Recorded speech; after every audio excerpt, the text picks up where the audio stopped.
Season that is dead last in the NFC North.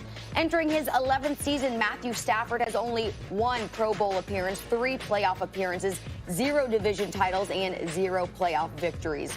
Wide receiver Golden Tate, though, says Stafford is the best QB he has ever played with. All right, now we welcome in Will Cain for this discussion. But, Max, we are going to start with you here. Is Matthew Stafford overrated or underrated? He's overrated. I understand. They say, well, how is he rated is the first thing you have to, but he's overrated. He's a good quarterback, but he's overrated. So how do we define overrated and underrated and all this stuff? Well, let's look where he was drafted and what the expectations are for someone like that. He was drafted in the first round as the first overall pick. He's the #1 pick in the draft. He's played in the league now 11 seasons. And then the rest of my argument sounds very much like your read, Charlie. Like, okay, you're the #1 overall pick. What have you done? Well, how many times have you won the division? 0. Okay, how many times have you won a playoff game? 0. Well, surely that must be the product of the fact that you don't have enough good players around you. Have you ever been to a Pro Bowl? 1 as an alternate?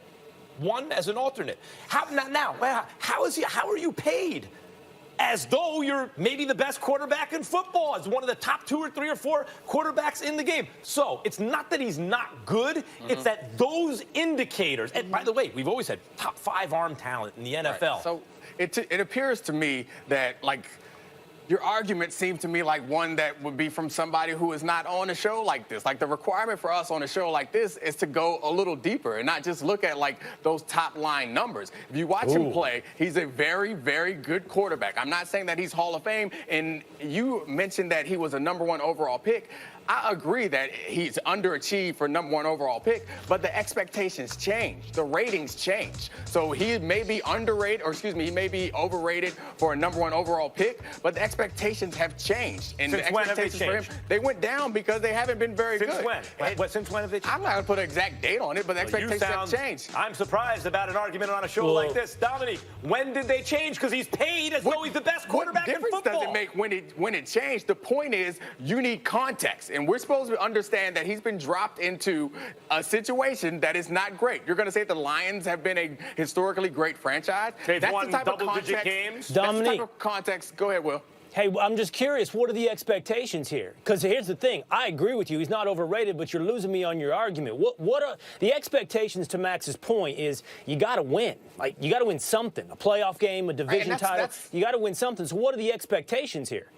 No, that's the argument. That's the type of stuff that I'm talking about, where it comes out. You guys are smart enough to know that wins and losses are not determined by one position. Let's look at it. So if you're going to argue that he's not good because, or he's overrated because they haven't won a Super Bowl or they haven't won enough games, I think is an oversimplification. Okay, hold on, Max. I'm asking you. I'm trying to. Will, the deal, Max. Here's the deal. I disagree with you. I'm with Dominique on this. I do not think Matt Stafford is overrated, but I acknowledge that you have a very compelling argument when you can boil it down to wins and losses, because over a decade, Matt Stafford has given you very little of it. But right now, if you're asking me, which quarterbacks can you have from the NFC North? I'd pick Matt Stafford second. It's Aaron Rodgers, then Stafford, then Cousins, then Trubisky. If you're asking me which quarterbacks in that division have the most questions about them, I think actually Stafford has the least. We know who he is, and I believe you can win with him. We need to see, can Aaron Rodgers play with his new coach? We need to see, can the Bears actually win with Trubisky? And we need to see if Kirk Cousins can push the Vikings over the hump. But I know that Stafford has a cannon for an arm. I know he's going to have a 2-to-1 touchdown interception ratio, roughly, probably better than that. And I believe, here's the thing, Max, he reminds me, and hear it slowly now, he reminds me in a way of Tony Romo. Not as good as Romo, but if he were put in the right offense, an offense that relied on the running game and had Matt Stafford play within the confines of a somewhat conservative offense, I think Stafford is absolutely a quarterback you can win with. I agree with the Romo comparison, and that's my point, is like the conversation is like he hasn't won so he can't win. That's the point. I think he's a good enough quarterback to win with. I think there are lots of other variables that we don't take into consideration when we talk about this guy. I remember when he was up for free agency or coming up on a new contract, the conversation was like, should they pay him or shouldn't he pay him? Like, I thought that was one of the most ridiculous. That's why I feel like people think he's underrated. Here's the problem with both of your arguments. You're both arguing that he's a good quarterback. I agree with that. You're both arguing that you rate him properly. Okay. But now we have to look at the objective ways in which he has been rated in order to establish whether he's over or under or rated just right. You're the #1 overall pick in the draft. You have one of the richest contracts in NFL history that was signed not that long ago. And you've been to 3 playoff games, which means you've had a team around you good. Well, maybe he led them there. Well, fine. But they were good enough to get there, and you have yet to win a single one, and you played over a decade in the league. So it seems to me that the world is rating Matthew Stafford as a better quarterback than he's actually producing. It's not that he's not good. Is Matthew Stafford a franchise quarterback? Is he a franchise quarterback? Obviously. I would say yes, he's a franchise quarterback. Then he's worthy of the #1 overall pick, and you have to put that into the time and the frame in which he was taken. Second, the contract is a terrible way of going about ranking quarterbacks. It's when you get to the market window. It's why I believe it doesn't matter if Dak Prescott is a top 5 quarterback in the league. He's going to have to be paid that way in the short term. And then the league will continue to pay quarterbacks higher and higher. So the fact that Stafford makes $27 million a year doesn't rate him. It's not how we rate him. So, How would you guys like here's the rating. Stafford is about 12, 13, 14. He's about in comes to ranking quarterbacks. Oh, wait a minute. He went from, like, when we say good, we're talking about starting quarterbacks, right?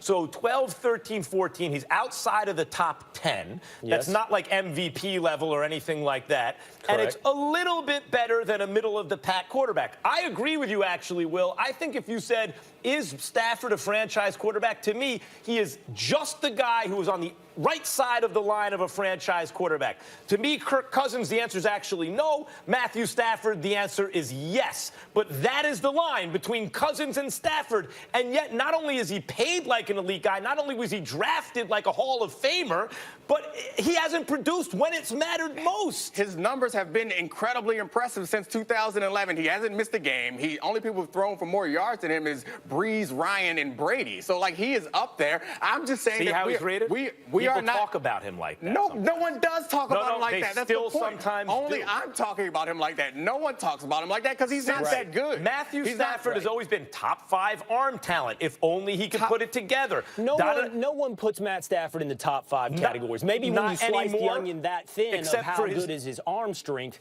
but nobody puts him there. He's hovering between 10 and 15, as we just said. And I truly believe this. I 100% believe you can win it all with Matt Stafford. I believe Darrell Bevell coming over from Seattle is going to be interesting. I think Kerryon Johnson is going to be interesting. Can you have a more conservative offense now where Matthew Stafford doesn't take the sacks and throw the interceptions that have been the downfall of his reputation? I think that it is not impossible that you're right, Will, but the jury is out on that question. He is the #1 overall draft pick who had, at the time, the richest contract in NFL history. It was signed relatively recently. It's still among the richest in history, most guaranteed money, most per annum, et cetera, dollars. He has made 1 Pro Bowl, has 0 playoff wins, period. So if you want to say he's a middle-of-the-pack quarterback or a tick above, fine. But that's not the way he's been treated. Therefore, he is overrated. I agree with you. Go ahead, Dominic. It's not about the way he's been treated. I think you keep about the way you rate him. You keep bringing up these things that I think are unfair to say that's his expectation. To Will's point earlier, the draft is about who's available at that time and who needs what. Just because you're the #1 overall draft pick doesn't mean you're going to be a future Hall of Famer. Doesn't mean that you're going to be a great quarterback. And the contract the contract situation is about when you go to the market and about what else is available. So I think that he has a lot more leverage. A lot of players get paid like elite players. You brought up Kirk Cousins, who you said you don't think is a franchise quarterback. He got a huge deal because he was available at the right time. Case Keenum. So the point I'm making is those things aren't a fair way to evaluate. Well, because Cousins is overrated too. Max, the strongest point that you make is why I started with sounding like I was agreeing with you is the winning.